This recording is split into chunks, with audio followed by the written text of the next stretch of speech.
大家好，我係 Connie，歡迎嚟到我哋全新嘅 ETF 系列。好多投資者被 ETF 吸引係因為佢哋看似派發高息，但係高息背後其實暗藏唔少陷阱。喺呢個系列中，我哋將通過分析真實嘅虧損案例，教大家如何避開呢啲致命嘅錯誤。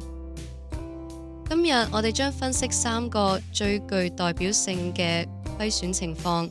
第一位 A 君喺高位投入，結果本金大縮水；第二位 B 君追逐高息，結果因為減息而慌忙拋售；第三位 C 君只顧收息，卻冇留意到本金已經慢慢縮水。呢啲情況你係咪都曾見過或者係經歷過呢？案例1 A 君將被對 ETF 當作增長股。投資者 A 君睇到市場氣氛熱烈，特別係行科技指數氣氛好，於是將大部分資金投入咗一隻熱門嘅被對 ETF， 例如 Global X 國指成分股被對認購期權主動型3416，佢買入時嘅股價處於高位，例如10元。佢嘅諗法係既可以收高息，又可以有升幅，簡直完美。A 君最大嘅問題係佢將一隻被對 ETF 當成咗普通嘅增長型股票去追逐，佢忽略咗 Cover Call 策略嘅本質，賣出睇漲期權 Call Option 嚟賺取期權金。呢個操作會限制你嘅潛在升幅，結果係當大市下跌嘅時候，佢嘅本金立即縮水；當市場嘗試反彈嘅時候，佢嘅升幅卻被限制，完全追唔返大市。最終計算，即使計入收到嘅股息，佢仍然蝕超過15%。案例2 B 君追息及恐慌性拋售。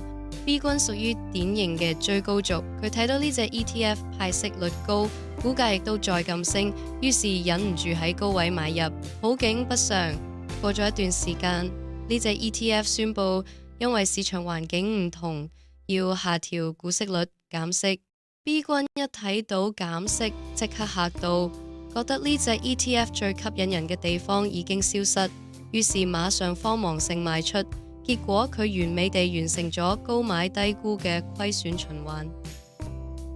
案例3 C 君忽略資產淨值 NAV。 C 君係典型嘅收息者，每個月睇到戶口有錢進帳就好開心。佢完全冇留意到 ETF 本身嘅根本價值，忽略咗一個極之重要嘅指標資產淨值 NAV。 呢個係因為有啲被對 ETF 為咗維持帳面上嘅高派息率，可能會派特。案例3派特嘅隱藏危機。派特嘅意思係基金將部分本金當成股息派發俾你。喺呢一種情況下，雖然你每個月都收到利息，但你嘅本金其實會少一啲。呢個就好比一個水缸，水雖然不斷流出，但裡面嘅水量總資產卻係越嚟越少。長久落去，你嘅總資產其實係不斷縮水嘅。總結同下一集預告，聽完呢3宗真實個案，大家係咪對被對 ETF 有咗更深嘅認識呢？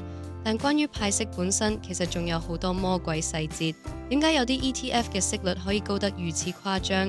呢啲係真材實料，定係數字遊戲？下一集我哋將會深入拆解呢啲陷阱，教你睇清高息背後嘅真相。